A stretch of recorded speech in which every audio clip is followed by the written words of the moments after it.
दोस्तों आज की इस वीडियो में अब मैं आपको बताऊंगा कि पूरा फ्लिप फ्लॉप के बारे में। जे के flip flop, R S flip flop. अब कहीं भटकने की ज़रूरत नहीं है भाई। चलो फ्लिप फ्लॉप से चालू करते हैं। It is the control sequential circuit with two outputs Q N and Q N dash. These outputs is known as previous state outputs. With the help of flip flop we can find out next state outputs. मतलब क्या है भाई?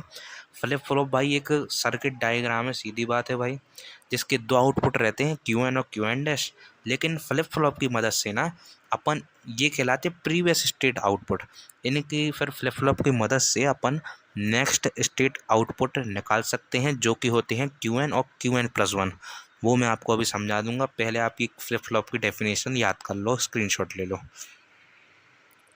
उतना करने के बाद भाई अब इसके आर एस फ्लिप फ्लॉप और जे के फ्लिप फ्लॉप की डेफिनेशन याद कर लो भाई। आर एस फ्लिप फ्लॉप क्या है?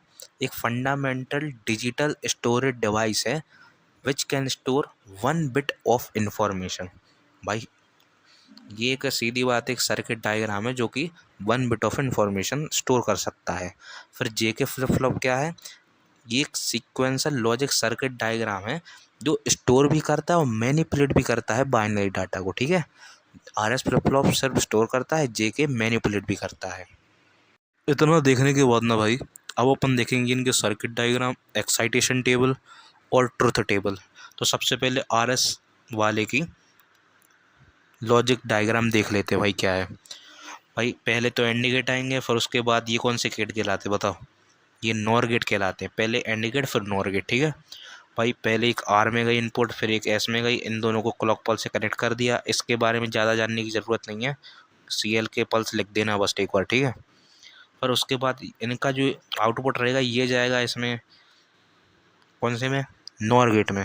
फिर भाई इसका भी एक और यहाँ से भी आउटपुट जाएगा नॉर गेट में। पर उसके बाद भाई इन दोनों का जो है ना, ये यहाँ से घूम के इसमें जाएगा, ये यहाँ से घूम के इसमें जाएगा भाई। और यहाँ लिख देंगे अपन क्यू एन डैश, और फिर यहाँ लिख देंगे Q N plus one, Q N plus one. तो भाई ये आपको सर्किट डायग्राम पूरा अच्छे से 2-3 बार बना लेना है, आपको अपने आप समझ में आ जाएगा। ठीक है, आपको तो बस ये याद रखना है कि आर एस फ्लिप फ्लॉप में पहले एक एंड गेट बनेगा, फिर नॉर गेट बनेगा। फिर उसके बाद भाई एक्साइटेशन टेबल देखो। एक्साइटेशन टेबल में अपने पास दो इनपुट हैं, उसके बाद एक ये दो आउटपुट हैं। ठीक है, तो भाई आपको ये सीधा सीधा कैसे बनाना है, जैसे आप ये आर एस फ्लिप फ्लॉप वगैरह नहीं बनाते थे, ये आपको टेबल बनती होगी। कैसे बनाने भाई? पॉसिबिलिटीज़ लेते हैं इसमें। अगर 3 चीज़ें लिखनी ना अपन को, इन 3 के ऊपर, मतलब इसके ऊपर, ये इसका आउटपुट जो है ये 3 के ऊपर निर्भर करता है। तो भाई अपने को 3 बनाने के लिए पता है कैसे बनाते हैं? पहले सबके 0, फिर सबके 1, फिर 0 0, फिर 1 1, फिर 0 1 0 1 0 1। ऐसे आप ये समझ लो, ये आपको बहुत काम आएगा। तो फिर उसके बाद भाई अब क्या करेंगे ना अपन, इसमें सबसे पहली कंडीशन क्या आ जाती है? क्यू एन प्लस वन के लिए नो चेंज। पहले दो में नो चेंज आएगा, दूसरे में आ जाएगा सेट, दूसरे दो में, फिर तीसरे में आ जाएगा रीसेट, चौथे में कुछ नहीं आएगा भाई, फॉरबिडन स्टेट कहलाती है वो। भाई पहले वाले को नो चेंज कहा जाता है, क्यों? क्योंकि क्यू एन और क्यू एन प्लस वन का आउटपुट जो है ना वो एक ही है। यहाँ ज़ीरो है तो यहाँ भी ज़ीरो, यहाँ वन तो यहाँ भी वन।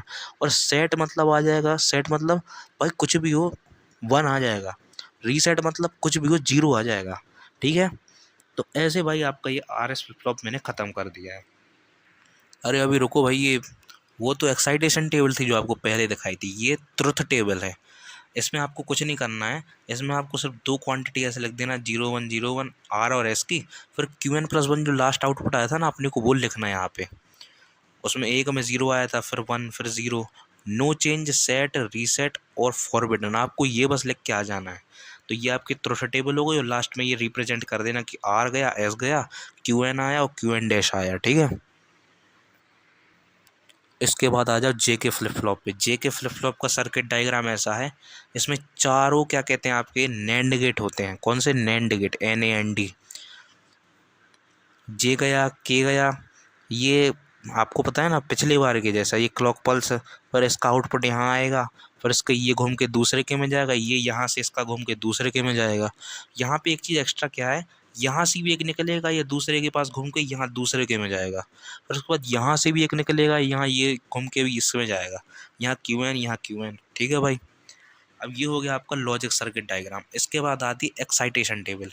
भाई ये टेबल जितनी मैं बता रहा हूँ ये सब पूरा बनाना पड़ेगा, तब जाके नंबर मिलेंगे तुमको, नहीं तो नहीं मिलेंगे।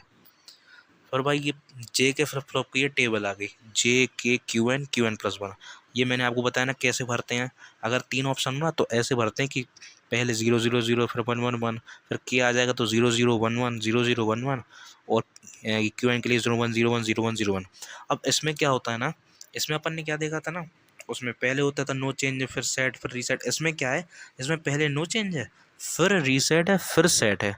और रीसेट मतलब कोई भी हो जीरो आ जाएगा, सेट मतलब कोई भी हो वन आ जाएगा। और यहाँ उस वाले में क्या था, कुछ नहीं था, यहाँ पे टॉगल है। टॉगल मतलब उल्टा, जो कुछ भी यहाँ पे है ना इसका उल्टा हो जाएगा। यहाँ जीरो है तो यहाँ वन है, यहाँ पे वन है तो यहाँ पे जीरो है। तो ऐसे मैंने आपका जे के फ्लिप फ्लॉप का बहुत सा पार्ट खत्म कर दिया। बस एक चीज़ बची, वो ये है ट्रुथ टेबल। ये लास्ट में बनानी पड़ती, जैसे ये आ गया जे के 0 1 0 0 1 1 0 1 0 1, और वो आपको जो आया था ना रिजल्ट्स, ये Q N plus one, no change, reset, set, toggle, ये लिख देना। ये ट्रुथ टेबल होगा, ये लास्ट में रिप्रेजेंट कर देना। अब मैं आपको पूरा एक बार दिखा दे रहा हूँ, आप इसका स्क्रीनशॉट ले लो या फिर लिख लो कहीं, ठीक है।